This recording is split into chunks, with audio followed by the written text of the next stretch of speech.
এক রাতের মধ্যে ইউরোপে ঢুকে পড়ল প্রায় ৪৯,০০০ মানুষ। মরক্কো উপকূলে অবস্থিত স্পেনের ছোট শহর সেউতা সীমান্ত দিয়ে সাঁতরে হেঁটে ঠেলাঠেলি করে স্পেনের ভূখণ্ডে পা রাখে এসব অভিবাসন প্রত্যাশী। ইউরোপের অভিবাসন ইতিহাসে এমন নজিরবিহীন ঘটনা আগে কখনো দেখা যায়নি। বিপুল সংখ্যক জনতার মানব স্রোত আছড়ে পড়তেই গোটা ইউরোপ জুড়ে হুলস্থুল পড়ে যায়। স্পেনের স্বরাষ্ট্র মন্ত্রণালয় ২৪ ঘণ্টায় ৪৯,০০০-এর বেশি মানুষের অবৈধভাবে সীমান্ত টপকানোর কথা জানালেও পরে সরকারি ওয়েবসাইট থেকে মুছে ফেলা হয় এই তথ্য। মরক্কো সীমান্তের নিকটবর্তী অঞ্চল স্পেনের সেউতা ও মেরিলা শহর দুটি পুরো ইউরোপের জন্য অত্যন্ত গুরুত্বপূর্ণ।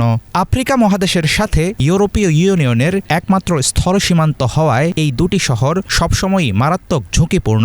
এখানে অভিবাসন প্রত্যাশীদের ভিড় লেগে থাকলেও একদিনে এত বিশাল সংখ্যক অনুপ্রবেশের রেকর্ড আর নেই। সীমান্তের ভয়াবহ অভিজ্ঞতা শেষে অনেকেই এখন হতাশা নিয়ে মরক্কোতে ফিরে যাচ্ছেন।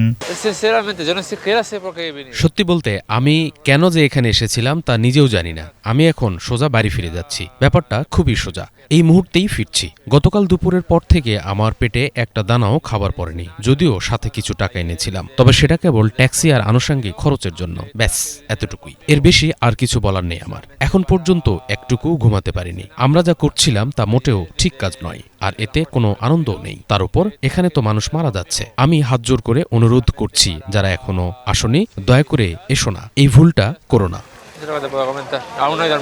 বর্তমান পরিস্থিতিতে চরম বিপর্যয়ের মুখে পড়েছে পুরো সীমান্তের নিরাপত্তা ব্যবস্থা। পরিস্থিতি সামাল দিতে স্পেন ও মরক্কো সীমান্ত প্রাচীর আরও শক্ত করেছে। আকস্মিক অনুপ্রবেশের এই ঘটনার জেরে পুরো ইউরোপ জুড়ে তীব্র ক্ষোভ ও বিভাজন তৈরি হয়েছে। ইতালি ইতিমধ্যে ইউরোপের অভ্যন্তরীণ সীমান্ত চুক্তি স্থগিত করার হুমকি দিয়েছে। অন্যদিকে সীমান্তে কড়া নিয়ন্ত্রণ চেয়েছে ফ্রান্স। স্বপ্নের মহাদেশ ইউরোপে পৌঁছানোর বিপজ্জনক চেষ্টা এখন রূপ নিয়েছে এক ভয়াবহ মানবিক সংকটে।